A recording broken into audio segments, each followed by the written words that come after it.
Hey guys, welcome to another episode of Crisp, the podcast. I'm Matthew Farromby and I'm here with my dad. This is Sonny Farromby and welcome. Yes, I think the most recent big news, if you can call it news, is the Travis Kelce and Taylor Swift that's been going on everywhere. What I don't understand is why is that news? It's just... Why is that big news? It's just two people who are, I don't know if they're actually starting a relationship or something, but yes, Taylor Swift is a big music icon, and Kelce is the very well-known football player. Yeah, so it's just because they're two celebrities, but also Taylor Swift is probably one of the biggest celebrities. It's like, so. And I heard that because he invited her to the Kansas City game, and then she showed up, and that's how the news has been getting bigger and bigger. But I heard that his jersey sales have gone up like 400% since then. Did Taylor Swift wear the jersey at the game? I don't know. I remember they showed pictures of her. I don't remember if she was wearing a jersey or if she was wearing his jersey or what. But just the fact that they're like in a relationship now, that he's more known. So like a lot of people. Maybe all these Swifties now. Yeah, she has a pretty big fan base. They're buying Kelce's jersey. Yeah, because I saw after she showed up to his game that there was a report that the sales of his jersey specifically boosted by 400%. So that's just crazy. That goes to tell you that, I don't know, most of the time it's just maybe people knowing about something, how famous somebody is or someone is, drives a lot of things, a lot of either is emotional buying or decisions we make. There's a lot of influence from people around us. I'm sure if the number you're saying is true, that his jersey sales went up by 400%. If Taylor Swift has not been at that game and has not shown up or anything, that most likely would not have happened. Right, yeah. So, I know there was news of them like together prior to the game, but after the game is when things seem to I think blow up even more. But actually what I was even going to say earlier is that when I said if Taylor Swift have not been at the game, the sales would not have gone up. What I actually meant to say is that many people who bought the jersey, they probably would not have bought anything or would not have thought of buying the jersey or something. But just because she's there, and I know I saw a clip where she was cheering for the Chiefs when maybe they scored a touchdown or something where she was sitting, the suite where she was sitting. Yeah, it's just the association is what is driving a lot of that sales. It's interesting. So yeah, I guess we could hop into the main topic of the day. Yeah, well, I was just thinking about what you think is just reflecting on life in general, and I was sort of wondering, if you talk to an ordinary person, anybody on the street, what do you think is the most basic thing that most people will say they want out of life? What do you think that will be? They want out of life or just want in general? Because I feel like it's the same thing in general. Yeah, because I feel like but out of life, we're here, we're living life in our existence. Yeah. Yeah. Because I mean, when you say one out of life, to me that's like what they want at the end of their life, so at total. But what they want most presently. I would say probably money is a big thing for a lot of people. Money. What will money bring? Just security and stuff. A lot of they can satisfy a lot of their wants and needs. So all right. So what would that security bring? So I mean, ultimately, it's like happiness, I guess. Exactly. But there's different avenues of interpreting that, I guess. So. I know, and that's what I'm trying to get to. It seems to me that the basic thing that every human being wants, the basic foundational thing, is just to be happy. Like you said, though, that happiness can come in different forms. It could be money. It could be the security that money can bring. Some people, it could be love in their lives. It could be so many different things. But that's the thing. It seems to me that happiness seems to be the basic, the answer to that very, very basic question. So I know we've touched on this, and you mentioned that there will be different things. So if happiness is the basic thing, what then makes people happy? For example, what makes you happy? Money. Money. But, I mean, to an extent, but there's a lot of things. I mean, for me, just being around family, having just people around you that you can count on, basic things like that. Yeah. And obviously, money is like, I think it's mainly for a lot of people just the security of things like I mentioned before, not having to worry about bills or certain things that brings. So yeah, exactly. It is money is well, maybe not the foundation, but it's what money brings. What it gives you security, it gives you the access to a lot of things that you think probably will want to make you happy. There was a survey done by the Gallup organization that revealed that the number one source of happiness is having a good job and being with people that you enjoy.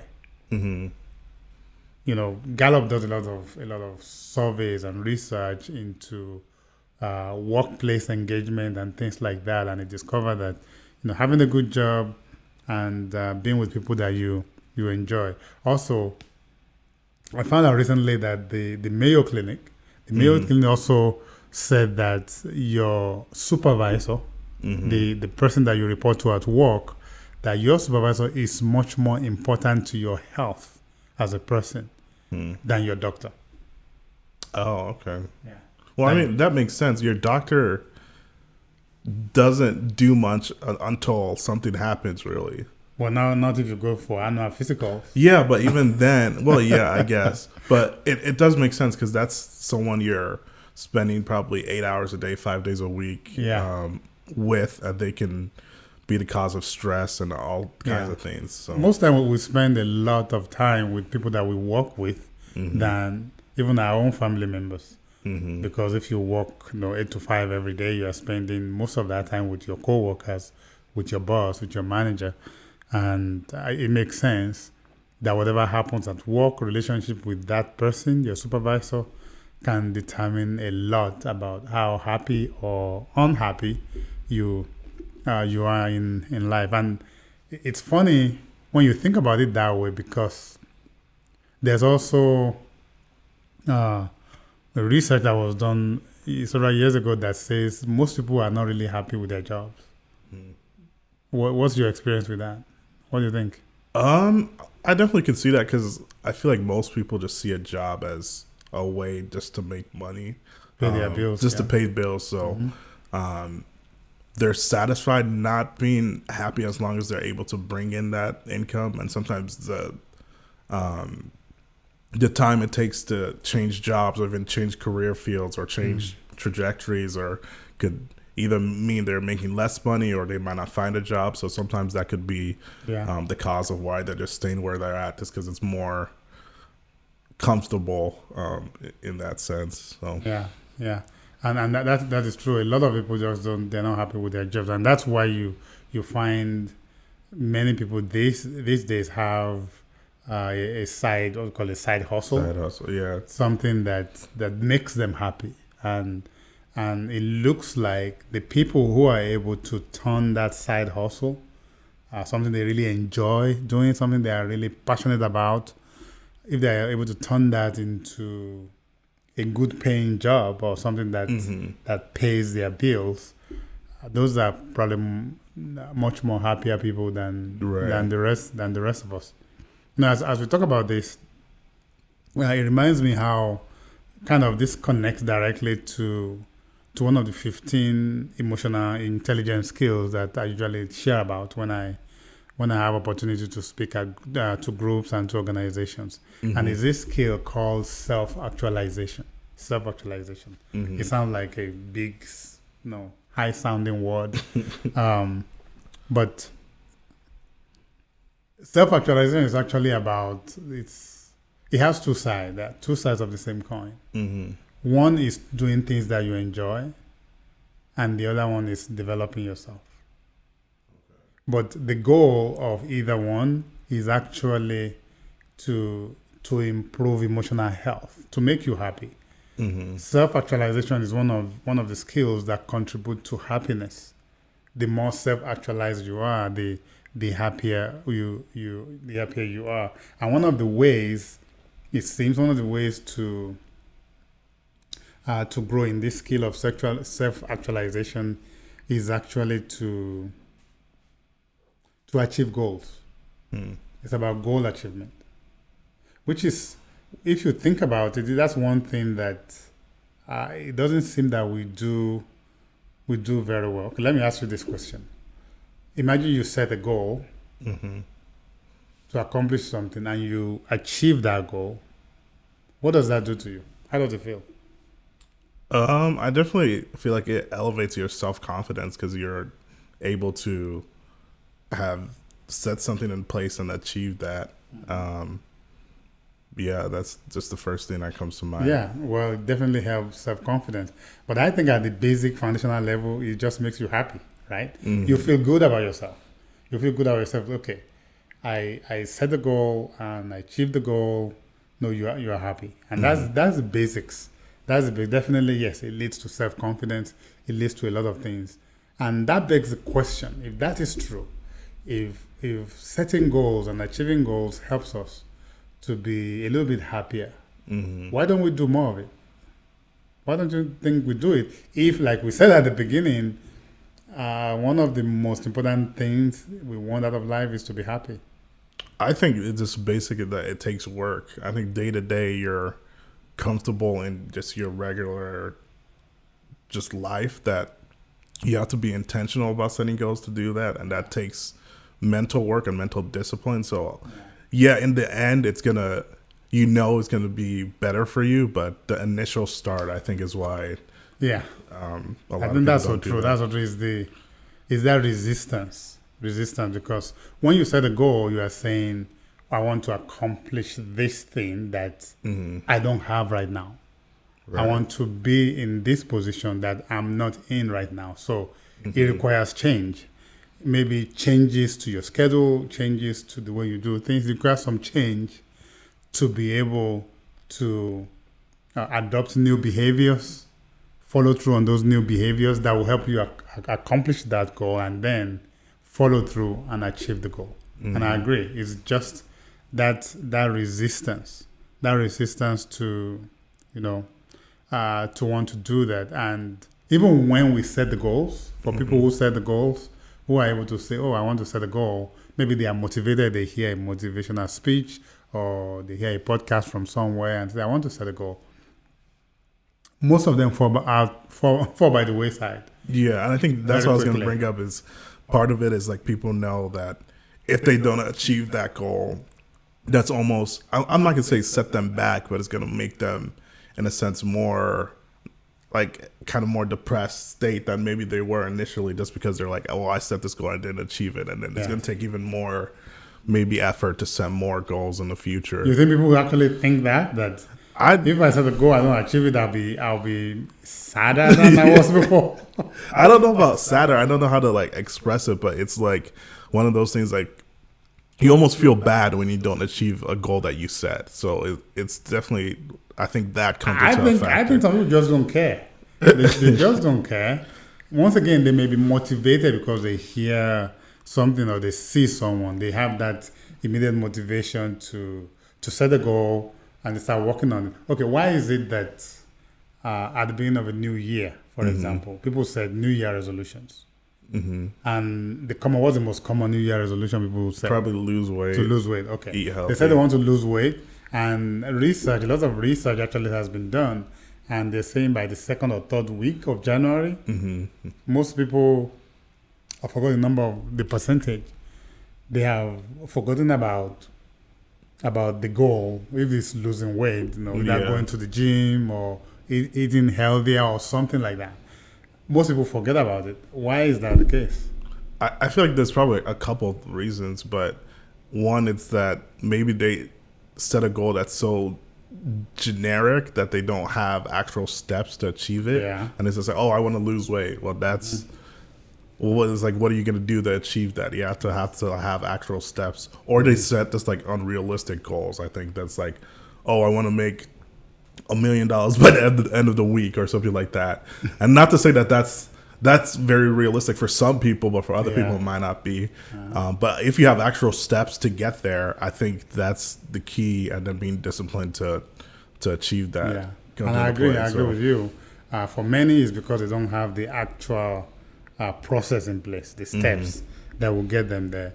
For others, it goes back to what you said earlier about just that resistance to change. Because if I say I want to lose weight and my goal is to maybe go to the gym 3 times a week or something, that's a change, because that means I had not been going to the gym before. Right. Now, come January 1st, I said I'm going to go to the gym because it's a New Year resolution.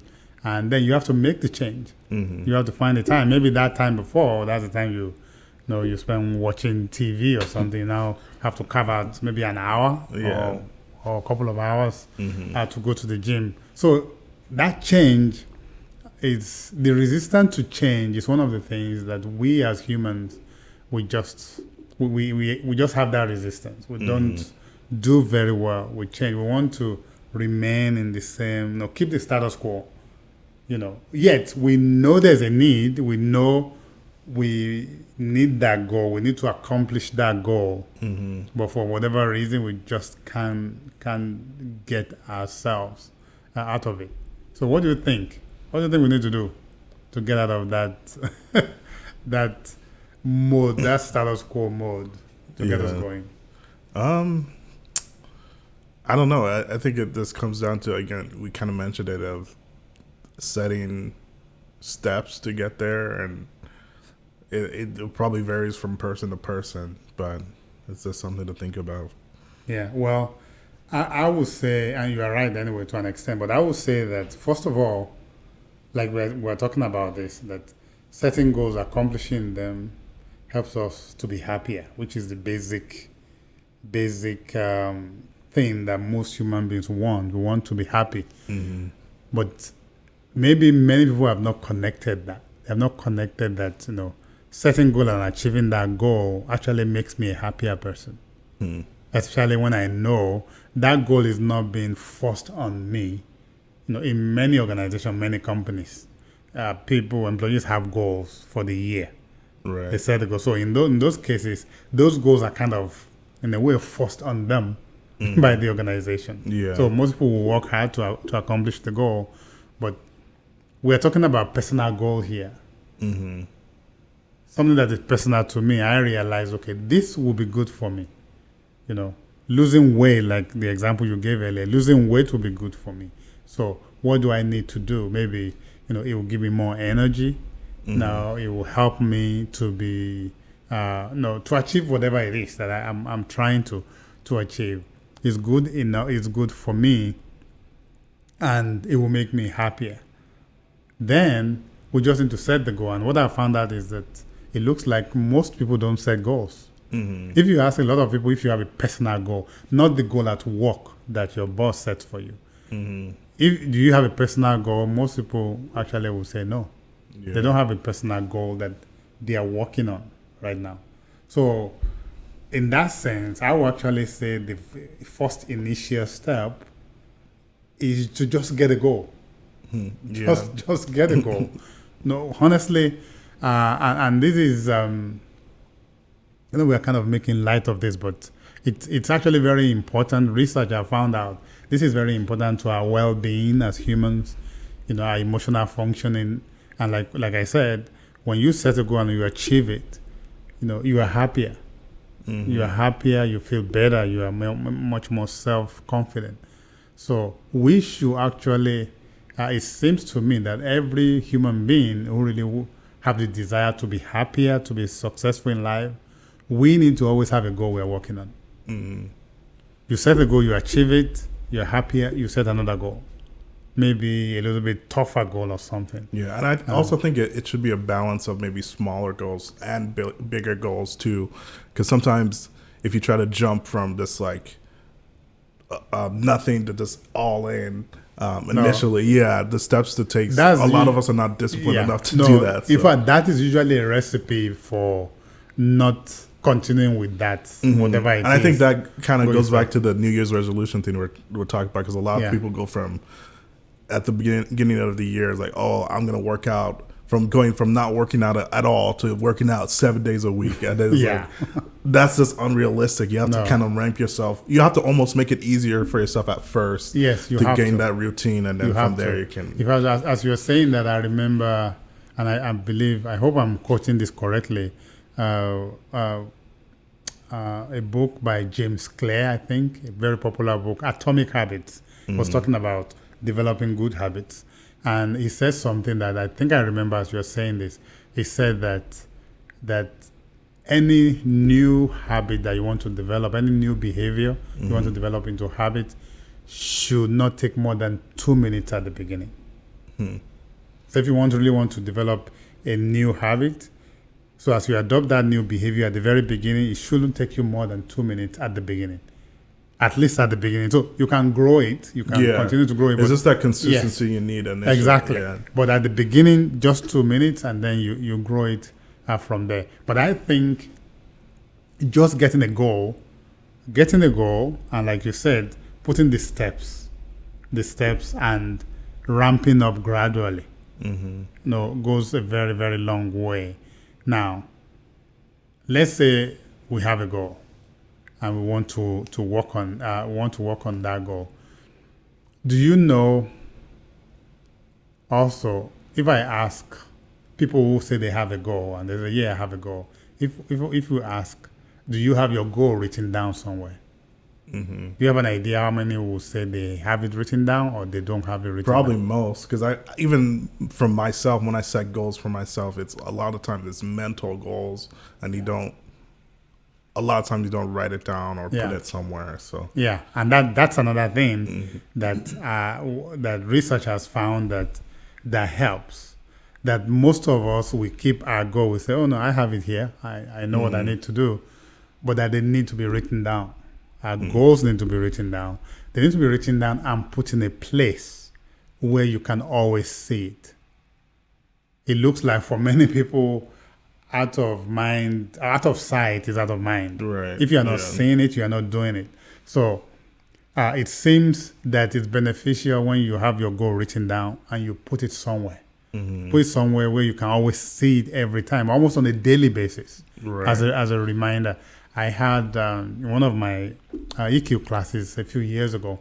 We were talking about this skill, and I remember somebody in the class said this. She said, "Oh, I had this friend who will write her goal.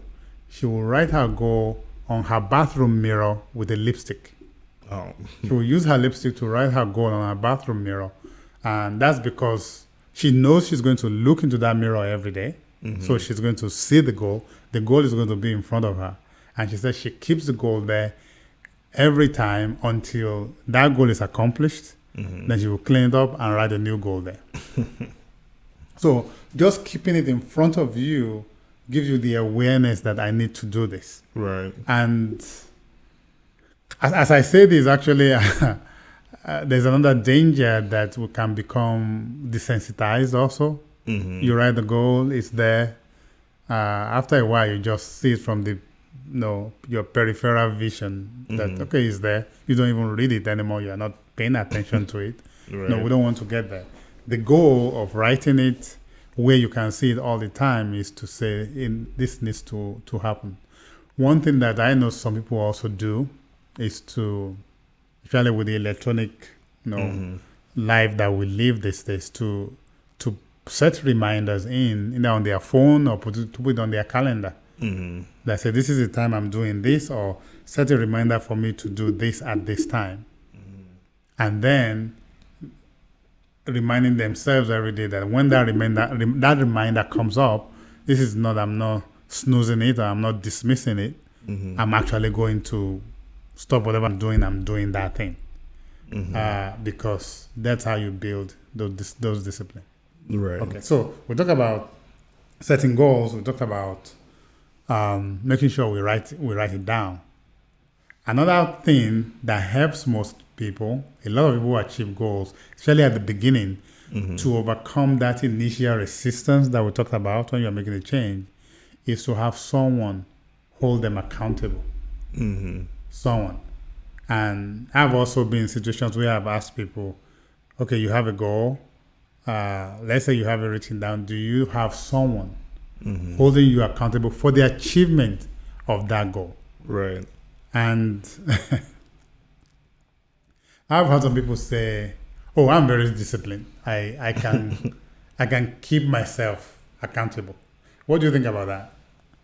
I think that's just not as self-aware as they think they are, probably, because you can be very disciplined on certain days, but everyone's going to have those days where they don't feel like doing a certain thing. Yeah. So Yeah, definitely.